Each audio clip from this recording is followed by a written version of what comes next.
قدر علیہ رزقہ فیقول ربی اہانن کلا بل لا تکرمون الیتیم ولا تحاضون علی طعام المسکین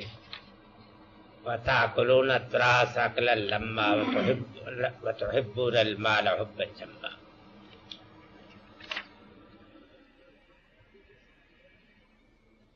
رہا انسان تو اس کا حال یہ ہے کہ جب ہم اس کو آزماتے، جب اس کا خداوند اس کو آزماتا ہے اور آزمانے کے لیے اس کو عزت بخشتا ہے اور نعمت دیتا ہے،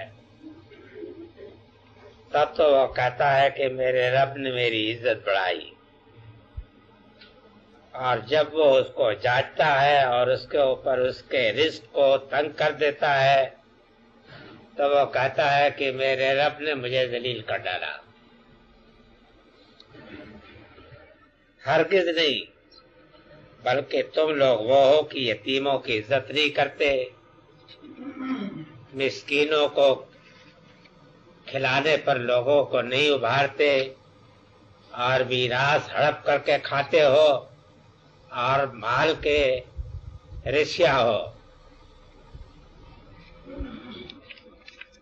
اوپر کی آیتوں میں یہ بتایا تھا کہ اس کائنات کی تمام نشانیاں اور تاریخ دونوں اس بات پر شاہد ہے کہ ہر چیز ہر وقت خدا کے کنٹرول اور خدا کی نگرانی ہے۔ سورج چاند اس پر شاہد دیتے ہیں، تاریخ قوموں کی جو موجود ہے وہ بھی شاہد دیتی ہے۔ ایک خاص حد تک ڈھیل تو جس طریقہ سے کہ ہر چیز کو ملتی ہے، اسی طریقہ سے ایک خاص حد تک ڈھیل انسان کو بھی ملتی ہے، لیکن یہ سمجھنا بالکل احمقانہ خیال ہے کہ انسان اس دنیا میں شتر بے مہار ہے۔ سمجھ گیا؟ اور یہ خیال بھی احمقانہ خیال ہے کہ خدا کو اس دنیا سے کیا کر لو۔ سمجھ گیا؟ وہ تو ایک نرنکار ہستی ہے، بلکہ واقعہ یہی ہے کہ ہر وقت خداوند تعالیٰ ہر چیز کی نگرانی کر رہا ہے۔ انک لبالمرصاد کا صحیح ترجمہ تو یہ ہوگا کہ بالکل گھات پہ بیٹھا ہوا ہے، دیدبان میں جس طریقے سے بیٹھا ہوا پاسبان نگرانی کرتا ہے نا، کہ ذرا کسی طرف سے کسی خطرے کا اندیشہ ہوا اور فوراً اس کا نوٹس لیتا ہے، اسی طریقہ سے خداوند تعالیٰ اپنے دیدبان میں بیٹھا ہوا ہر چیز کی نگرانی کر رہا ہے۔ یہ اس کائنات کے جو آفاقی نشانیاں وہ بھی اور جو تاریخی واقعات ہیں وہ بھی شاہد ہیں۔ یہ واقعہ ہے کہ تاریخ بھی اسی کی شاہد دیتی ہے، لیکن چونکہ اللہ میاں کے واقعات دن دو دن میں تو نہیں ہوتے، تاریخ کا ایک دور ہوتا ہے۔ ہم نے جب بچپن میں آنکھیں کھول لی ہیں تو کہا جاتا تھا کہ انگریزی حکومت کا دائرہ اتنا وسیع ہے کہ سورج اس پہ غروب نہیں ہوتا۔ یہ واقعہ ہے، ہم تصور نہیں کر سکتے تھے کہ کبھی انگریزوں کی بساط اس طریقے سے لپیٹ دی جائے گی۔ خیر ابھی تو پوری طرح لپیٹی نہیں گئی ہے، ابھی تو موجود ہے، لیکن اس وقت تصور نہیں کر سکتے تھے، آپ کو اس کا اندازہ نہیں ہو سکتا۔ لیکن آپ نے دیکھا کہ ہر جگہ سے بساط لپٹ کر ایک محدود دائرے کے اندر رہ گئی ہے حکومت۔ تو قوموں کی تاریخ میں جو واقعات پیش آتے ہیں وہ دن دو دن کے نہیں ہوتے۔ دلی پہ جو تباہی آئی، قرطبہ پہ جو تباہی آئی، بغداد کے اوپر جو تباہی آئی، اندلس پر جو تباہی آئی، سمجھ گیا؟ اور دنیا کے قوموں پر جو تباہی آئی ہے، وہ تاریخ کے ایسے واقعات ہیں کہ اگر انسان فلسفہ تاریخ کو سمجھے اور اس رمز کو پا جائے کہ دنیا کا کوئی نگراں ہے جو خاص اخلاقی اصولوں کے اوپر قوموں کو عروج بخشتا اور قوموں کو مٹاتا ہے، تو وہ حکیم جو ہے وہ تو آپ چاہے اس کو تخت جمشید بخش دیں گے تو وہاں سے بھی یہ جانتا رہے گا کہ اب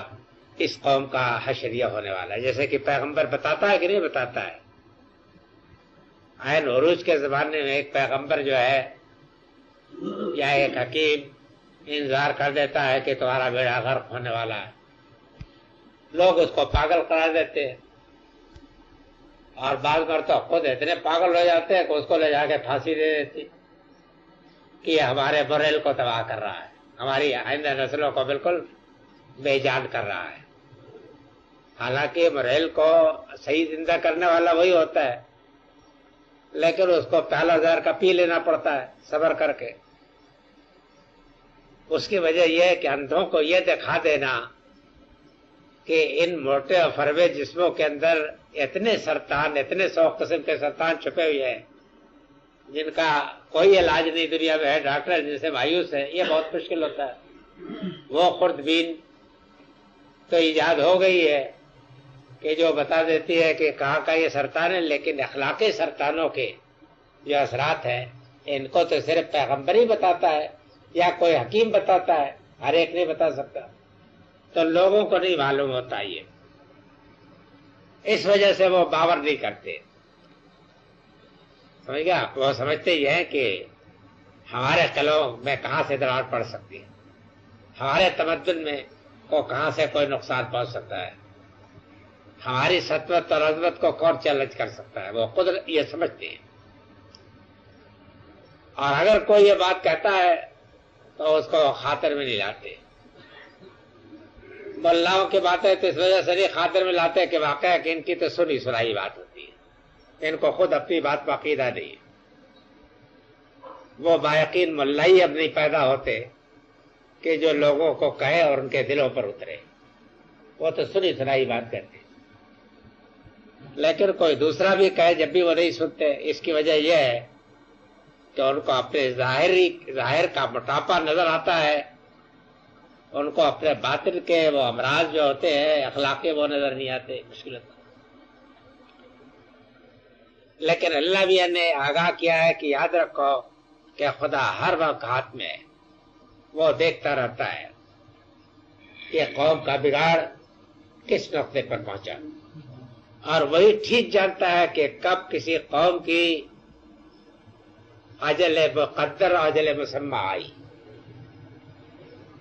اخلاقی زوال جو قوموں پر آتا ہے تو اس کو ہر ایک فیصلہ نہیں کر سکتا کہ کب سوئی اپنے آخری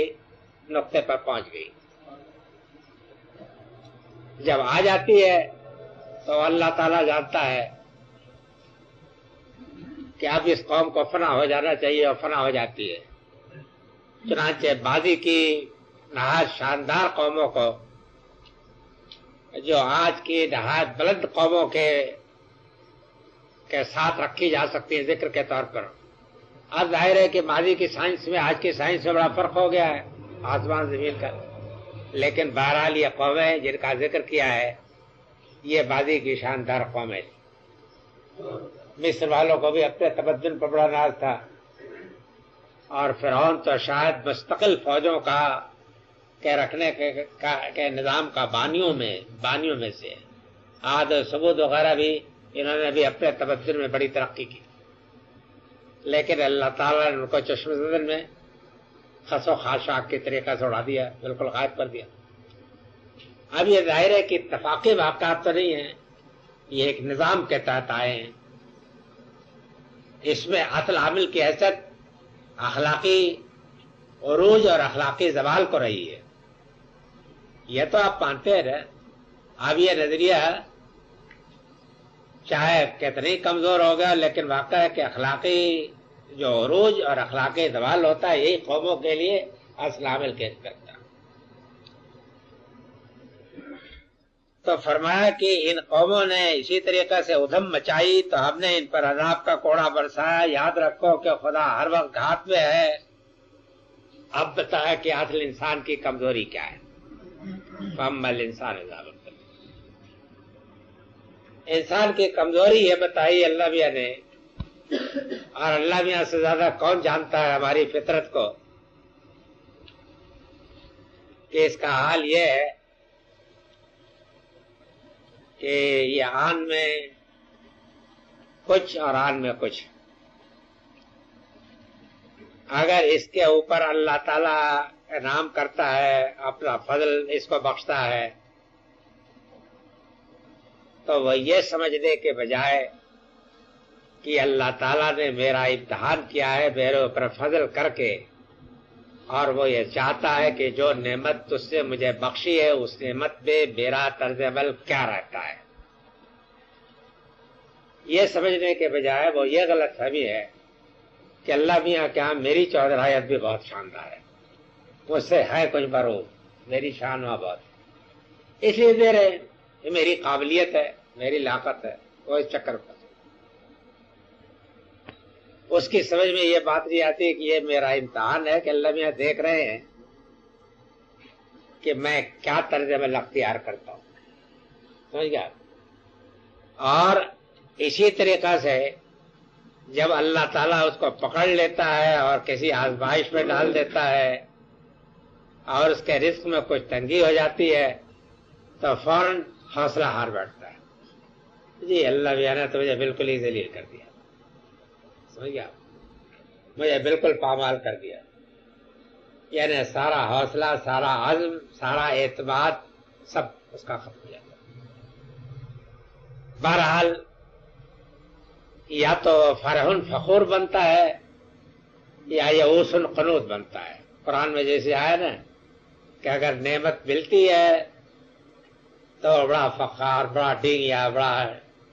ہم چوبند دیگرے نیز، اور پاؤں اس کے زمین پر نہیں پڑتے، اور جو کچھ بھی پھر وہ کر گزرنا چاہتا ہے کر گزرتا ہے، اور اگر گرفت میں آ جائے تو پھر حوصلہ ہار جاتا ہے، سمجھ گیا، آپ کسی پر اعتماد نہیں، کوئی عزم نہیں، کوئی کردار نہیں،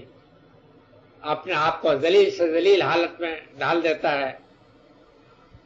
ان لوگوں کی خوشامد کرتا ہے کہ جن سے کل وہ بات کرنے کا روادار نہیں تھا، جن کے وہ اپنے دسترخوان پہ بیٹھنے دینے کے نہیں دیتے، یہ کرتا ہے۔ تو فرمایا کہ انسان کی یہی خرابی ہے کہ جو تمام فسادات کا ذریعہ۔ صحیح نقطۂ نظر کیا ہے زندگی کا؟ صحیح نقطۂ نظر یہ ہے کہ اللہ تعالیٰ کی طرف سے جب صحت ملے، قوت ملے، مال ملے، نام ملے، اولاد ملے،